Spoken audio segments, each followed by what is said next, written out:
65e anniversaire de l'accession à la souveraineté internationale, le boulevard Mamadou Dia vibrait au rythme du défilé civil et militaire, l'armée en démonstration de force.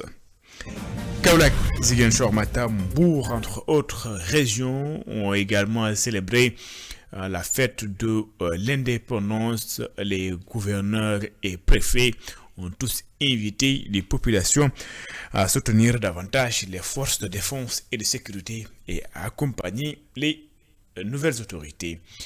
Voilà pour les titres. Le développement, c'est dans une poignée de secondes.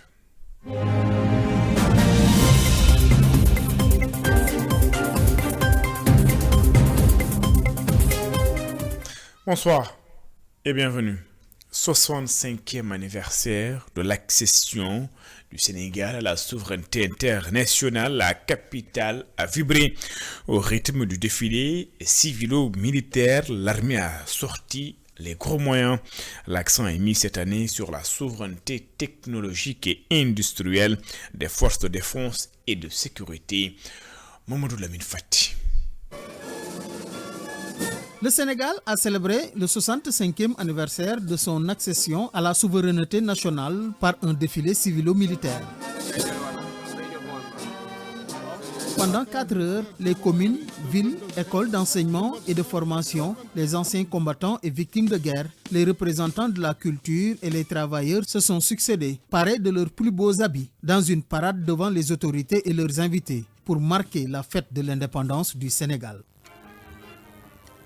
S'en est suivi le défilé aérien, motorisé et à pied des formations militaires et paramilitaires des forces armées de terre, de mer et de l'air, sous le regard du président de la République, du gouvernement, de l'Assemblée nationale et des invités du Sénégal. Un moment solennel magnifié par le président Bassirou Diomaye Faye. Nous venons de célébrer avec éclat le 65e anniversaire de l'indépendance de notre pays, à travers une très belle et riche cérémonie marquée par un défilé impeccable. Dans cette grande et splendide avenue que j'ai baptisée récemment boulevard du président Mamadou Dia. Digne fils du Sénégal, Mamadou Dia fut président du Conseil des ministres du Sénégal à l'aube de notre indépendance, à qui revenait l'honneur mérité de prononcer le premier discours marquant le premier anniversaire de notre accession à la souveraineté internationale que nous célébrons aujourd'hui. La défense ainsi que la souveraineté technologique et industrielle sont les maîtres mots de cette 65e édition de la fête de l'indépendance. Avec l'expansion du terrorisme et d'autres menaces transversales, les guerres majeures et la déstabilisation du Sahel, nous devons nous préparer à faire face aux menaces en parfaite intelligence avec nos voisins et tous les pays épris de paix, car les périls sécuritaires transcendent les frontières. Aïda Mbodj et Amsatou Sow Sidibé se réjouissent de ce qu'elles ont vu lors de ce défilé. Nous avons assisté à un défilé grande nature avec des innovations qui nous restituent notre identité, qui nous restituent notre souveraineté, et c'est tout un bonheur, nous nous en réjouissons. Nous avons eu droit à un défilé de professionnels, même les civils ont montré un professionnalisme que je loue, ce qui est une manifestation de discipline. Le président Bassirou Diomaye Faye a annoncé que cette démonstration vise à renforcer la capacité des pays à faire face aux menaces extérieures. À cette occasion, il a également décidé de donner le nom de Mamadou Dia à l'ex-boulevard de Gaulle, qui a accueilli cette 65e édition de la célébration de l'indépendance, placée sous le thème « Vers la souveraineté technologique et industrielle des forces armées sénégalaises ». Mamadou Lamine Fati, 6 ans après, le département de Rufisque a accueilli à nouveau la fête de l'indépendance. Le boulevard Maurice Gueye a accueilli militaires et civils. Le préfet du département de Rufisque exprime sa satisfaction après la forte mobilisation des populations. Ndiaga Niao, chef donc au fief du président de la République, s'est illustré lors de cette journée. Le sous-préfet de Ndiaga Niao salue la mobilisation des populations. Awa Bahoum est sous-préfet donc de Ndiaga Niao. Il est ici au micro de Moutagakan et de Mamoudouba. En ce jour mémorable, nous rendons hommage à celles et à ceux qui ont œuvré pour que notre nation devienne libre et autonome. Le thème retenu cette année, la souveraineté industrielle et technologique des forces de défense et de sécurité, traduit l'ambition du Sénégal de renforcer son indépendance dans les domaines stratégiques. Mesdames et messieurs, cette célébration est aussi une occasion de réaffirmer notre attachement aux valeurs de paix, de solidarité et de développement. Aucun progrès ne peut être réalisé sans l'implication et la détermination de toutes les forces vives de la nation, que nous avons eu l'honneur d'organiser ici dans la commune de Ndiaga Niao, dans la ville du président de la République, son Excellence Bassirou Diomaye Faye. Grâce à votre générosité et à votre engagement, nous avons pu offrir à la population une célébration mémorable, empreinte de joie, de convivialité et de fierté nationale. Votre appui a permis de mettre en place une organisation exemplaire et de créer un cadre festif à la hauteur de cet événement historique, un événement solennel. Nous tenons à exprimer notre profonde gratitude pour votre implication et votre dévouement au service de notre communauté. Votre soutien indéfectible témoigne de votre attachement aux valeurs de solidarité et de fraternité qui nous unissent. Je le disais tantôt, 6 ans après, le département de Rufisque a accueilli à nouveau la fête de l'indépendance. Le boulevard Maurice Gueye a accueilli militaires et civils. Le préfet du département de Rufisque exprime sa satisfaction après la forte mobilisation des populations. Assis Magat Gueye, il est ici au micro de Babacar Sek. Le thème de cette année, vers la souveraineté technologique et industrielle des forces armées, s'inscrit dans une dynamique globale, celle d'un New Deal technologique visant à renforcer l'autonomie du Sénégal dans des secteurs stratégiques.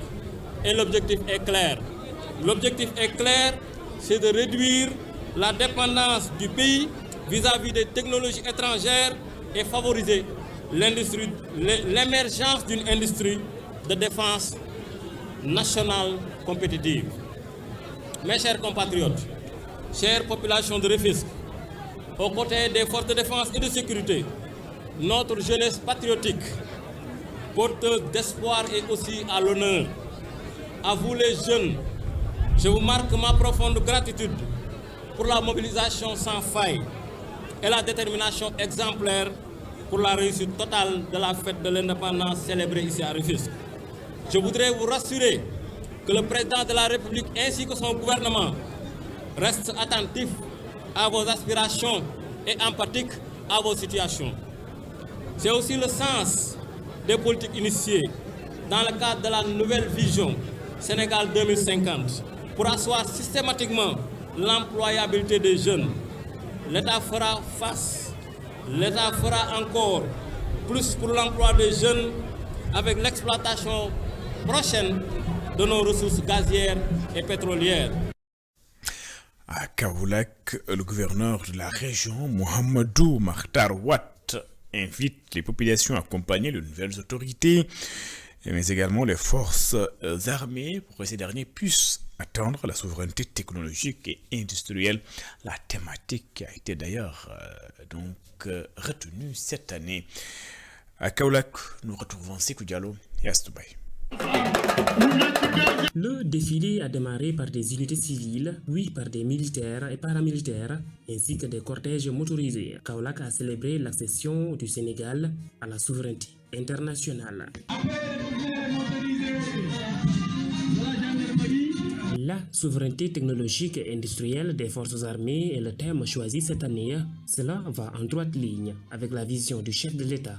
à travers le référentiel 2050, selon le gouverneur de la région de Kaolack. Vous voyez par là que la souveraineté est au cœur des préoccupations de nos nouvelles autorités et c'est n'est point une surprise si cette année ils ont décidé de mettre l'accent sur la souveraineté des forces de défense et de sécurité en matière de technologie, également en matière de développement industriel. Il invite les populations de cette circonscription administrative à épouser cette volonté des autorités pour le développement du pays. Notre diversité ne doit pas être un facteur clivant, tout au moins ça doit être véritablement une richesse pour nous. Et au-delà de cette diversité, il nous s'agit donc, dans un élan unitaire, d'agir dans le sens du développement de notre pays et la région de Kaolack ne peut pas en reste, d'autant plus que de par sa position de carrefour, mais également ses nombreuses potentialités que l'on trouve ici, notamment en matière agricole, nous pouvons participer pleinement et entièrement donc au développement de ce pays, notamment à l'atteinte de la souveraineté internationale. L'arrondissement de Ngoch a célébré cette fête à Dia. Les 5 communes ont toutes assisté à cette cérémonie et toutes les communautés ont présenté leur culture. La célébration de cette fête a été essentiellement marquée par un défilé civil, parce que nous n'avons pas pu avoir la chance d'avoir donc un défilé militaire, mais quand même le défilé civil a largement remplacé l'absence de nos forces de défense et de sécurité. Et nous avons vu donc une diversité ethnique, mais aussi une diversité culturelle. Pour réussir la fête du 65e anniversaire de notre indépendance, des moyens financiers et techniques ont été déployés par la municipalité de Kaolack. La fête de l'indépendance, c'est aussi à Matam. Les civils et les militaires ont défilé. Le gouverneur de la région rappelle l'importance de la thématique retenue cette année. Saïd Dia magnifie l'engagement de l'État en faveur des forces armées. Amadou Mardialo. Après des années d'arrêt, Matam a repris les armes pour célébrer le 65e anniversaire de l'accession de notre pays à la souveraineté internationale. Sous la coordination du commandant de la place d'armes Ibra Diakhaté, le chef de circonscription régionale Saïd Diao, dans sa prise de parole, a rappelé l'importance du thème de cette édition. L'État a déjà montré sa volonté d'écrire une nouvelle page de cette indépendance, celle de la souveraineté industrielle et technologique, notamment au service de nos forces armées. Face aux défis géopolitiques contemporains, aux menaces asymétriques et aux mutations technologiques, notre armée doit s'appuyer sur une base industrielle nationale forte, innovante et résiliente. Dans son allocution, le patron de l'administration territoriale de Matam a magnifié les efforts engagés par l'État dans notre armée nationale. Les efforts engagés pour le développement d'une industrie de défense sénégalaise commencent à porter leurs fruits. L'État investit également dans des partenaires stratégiques, dans la formation de nos talents et dans l'innovation technologique. Nos forces armées se modernisent, intégrant des solutions de cybercriminalité, de cybersécurité, de surveillance et de renseignement, développant ainsi notre sol.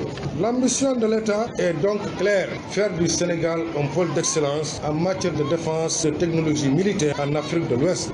Ce 65e anniversaire a été marqué par une démonstration des forces de défense et de sécurité, y compris des civils, sous le regard d'un public agité de joie. Par des pas marqués et bras balancés des forces de défense et de sécurité dans une nouvelle ère marquant le début d'un nouveau millénaire.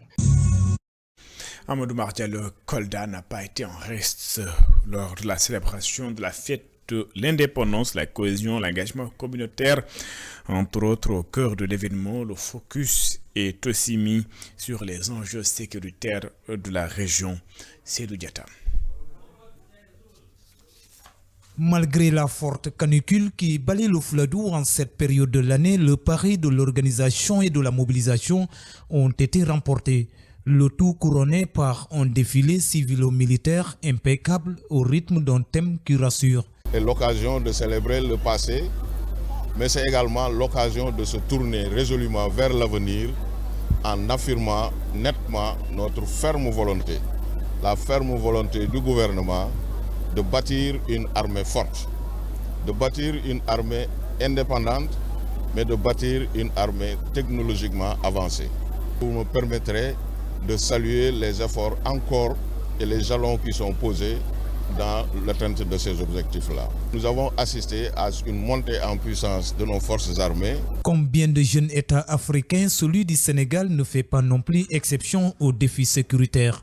Le gouverneur Moustapha Ndiaye invite les citoyens à la promotion de la sécurité coopérative. J'exhorte les populations de Kolda à cultiver dorénavant le rapprochement entre civils et militaires, à adopter une posture de veille sécuritaire et dans le cadre d'une sécurité collaborative, devenu un impératif pour notre région qui partage la frontière avec 3 autres pays de la sous-région. Un appel qui trouve plus qu'un écho favorable auprès des guides religieux. Mieux, le khalife général de Sahel Mamadi, Chérif Laïb Aïdara, demande de faire de la sécurité alimentaire une surpriorité pour garantir la stabilité. Nous devons adopter ce qu'on appelle la citoyenneté bâtisseuse. Nous ne devons pas attendre tout de l'État. Les populations doivent se mettre au travail pour atteindre ce qu'on appelle, n'est-ce pas, l'autosuffisance alimentaire. Si nous arrivons à atteindre la sécurité alimentaire, l'autre sécurité va être facile à gérer. Donc, les forces de défense et de sécurité sont là pour nous, n'est-ce pas? Nous devons pouvoir en tout cas collaborer pour pouvoir sécuriser notre pays sur le plan interne comme sur le plan externe. En attendant, retenons que ce fut un jour où le patriotisme ravivé, tout comme la grande parade civile et militaire, ont suscité de la fierté pour tout. Tendouk, c'est dans le département de Bignona, la localité plutôt, vous m'excusez, a également célébré l'indépendance. Le directeur de l'Agence sénégalaise de la réforestation et de la Grande Muraille Verte insiste sur l'importance du partenariat entre l'agence et les forces armées pour la résilience écologique, mais également la lutte contre la désertification. Il s'appelle Dr Seikouna Diatta. Il est interrogé par Hassan Ba.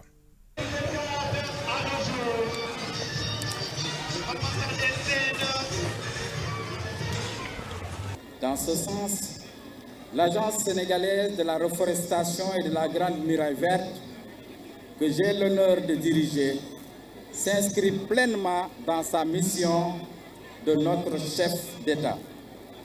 L'Agence collabore étroitement avec les forces armées pour mener les actions de restauration des terres, de reboisement stratégique et de résilience écologique. Oui, mesdames et messieurs, planter un arbre aujourd'hui, c'est poser une frontière contre l'avancée du désert. C'est offrir une nouvelle forme de souveraineté environnementale au service de la paix et de la sécurité. Dans le Bluff, cette approche prend tout un sens grâce aux initiatives de reboisement et à la mobilisation citoyenne.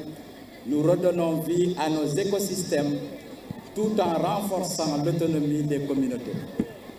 Les efforts participent à la défense verte de notre territoire dans un esprit de coopération entre l'armée et les citoyens. Ici, dans le Bluff, nous avons toujours été des bâtisseurs de paix, des artisans du vivre ensemble, des pionniers de la coopération communautaire. C'est dans cette logique que nous accueillons favorablement toute initiative visant à faire du Boulouf un pôle d'innovation agroécologique et technologique verte en lien avec les objectifs de la Grande Muraille Verte et de l'Armée verte du Sénégal. À Niassia, dans le département de Ziguinchor, le sous-préfet se félicite de la parfaite organisation de l'événement. Il annonce plusieurs projets qui seront entrepris par l'État pour soutenir les populations déplacées en raison du conflit casamançais. Hassan Ba et Daouda Sambo.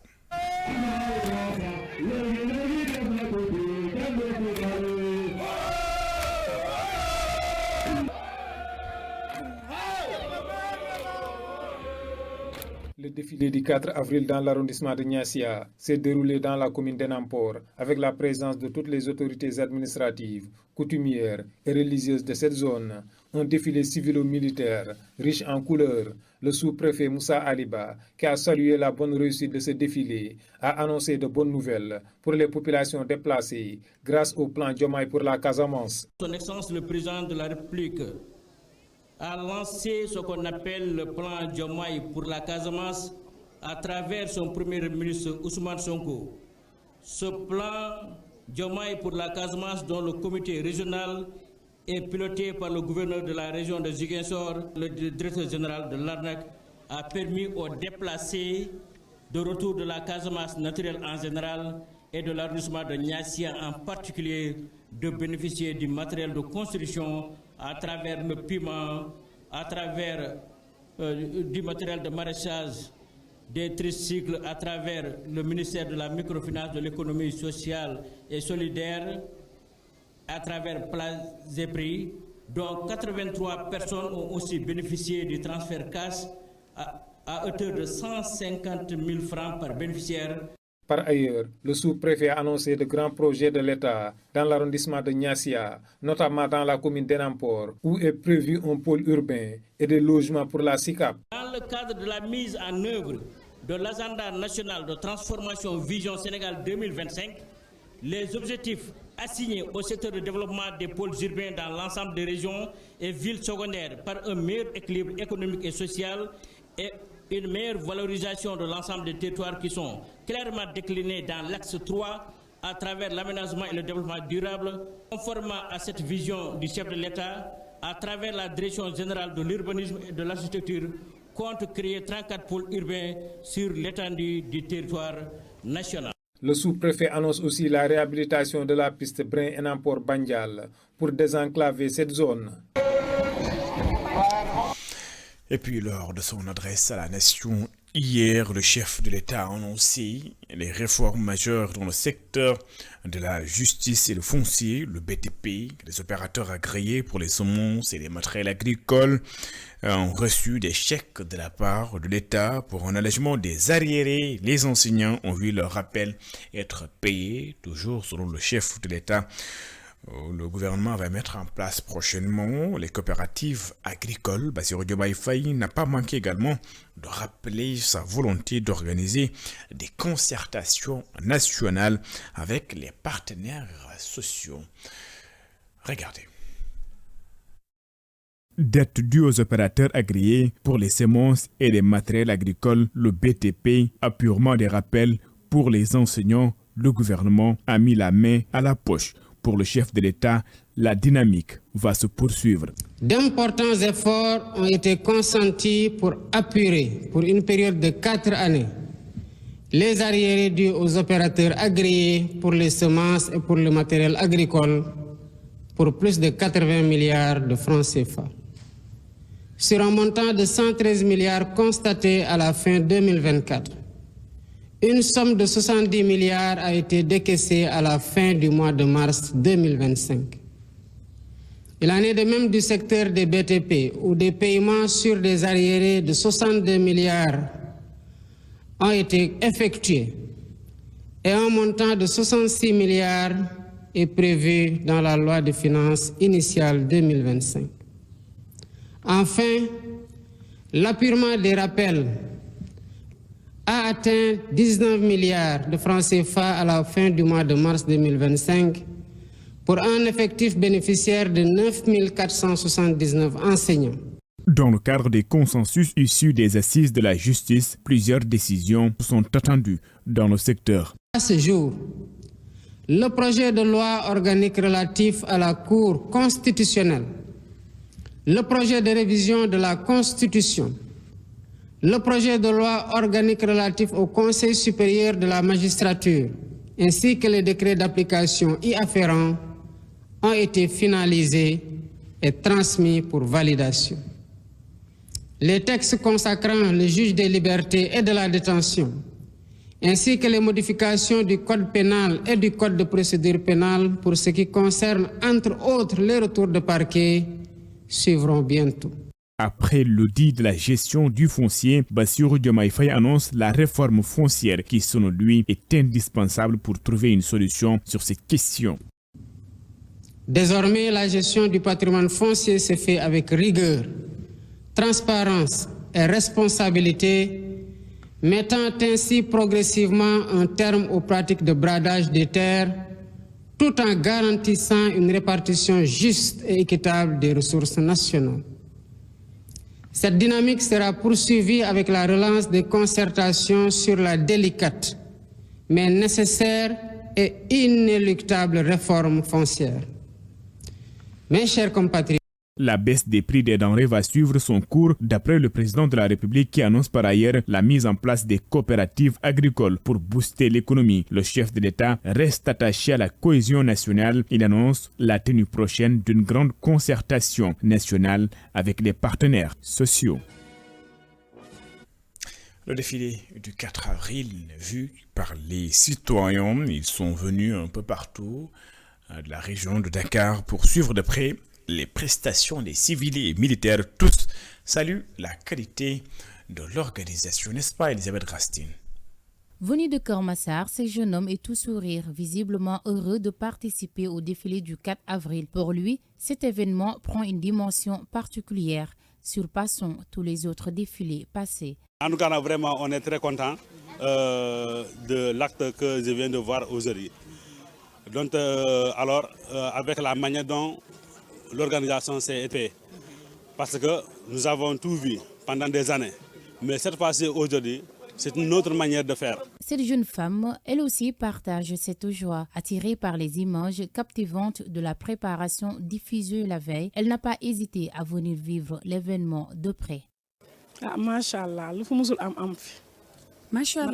ce que j'ai vu aujourd'hui, je ne l'avais jamais vu. Avant, je ne regardais même pas le défilé, même pas à la télé. Mais hier, j'ai vu les préparatifs. Tout le monde était impliqué, policiers comme civils. Au début, ce n'était pas comme ça. Cette fois-ci, les jeunes, même les personnes âgées, sont venues. C'est la première fois que je vois ça.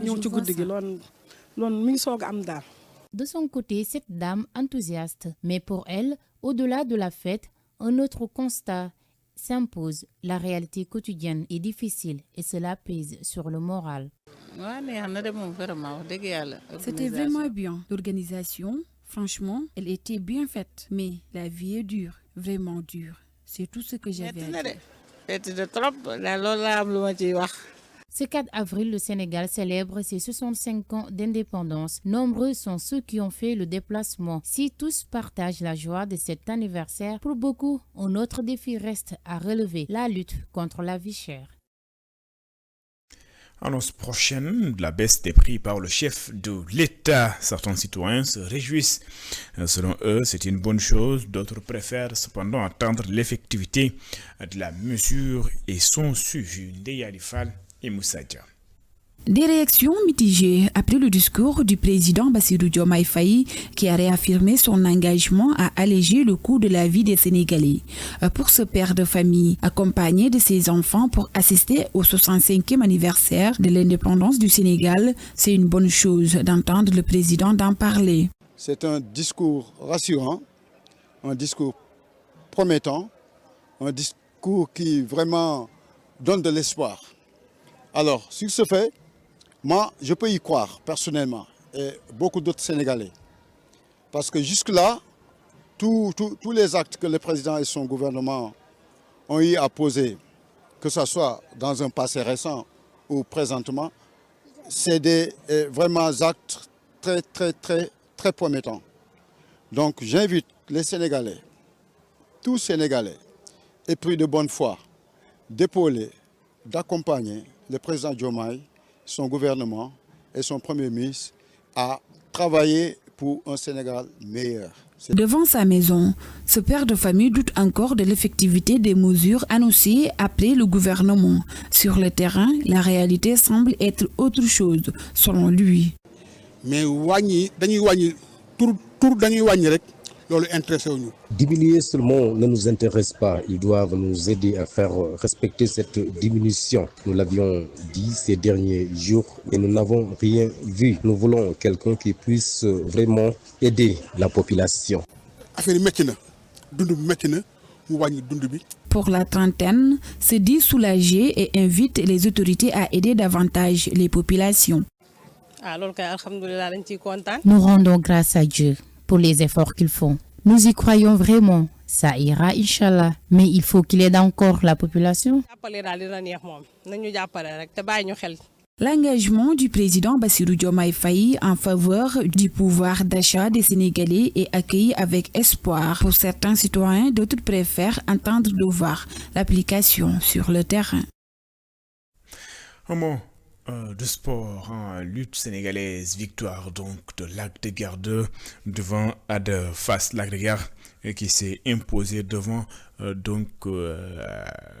Ada Fass, la nouvelle ou l'une des révélations de l'arène sénégalaise. Ada Fass qui a donc été battu par Lac de Guiers, un peu plus mature et plus expérimenté au vu du combat. Ada Fass qui a donc combattu avec rigueur, mais c'est Lac de Guiers qui a fini par s'imposer. Après la chute, la VAR était obligée donc d'intervenir lors du combat. Lac de Guiers vainqueur donc devant Ada Fass. C'était le combat qui était prévu ce 4 avril.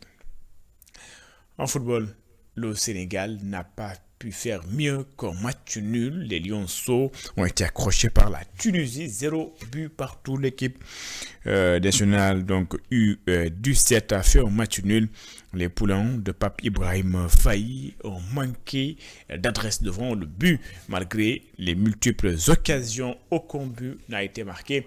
Et retenez bien cette statistique, la Tunisie n'a jamais tiré devant les buts du Sénégal. 0 tir et 0 tir cadré dans ce match pour les Tunisiens. C'est la fin de cette édition. Merci de l'avoir suivi. Excellente suite de programme sur les antennes d'ITV. Au revoir.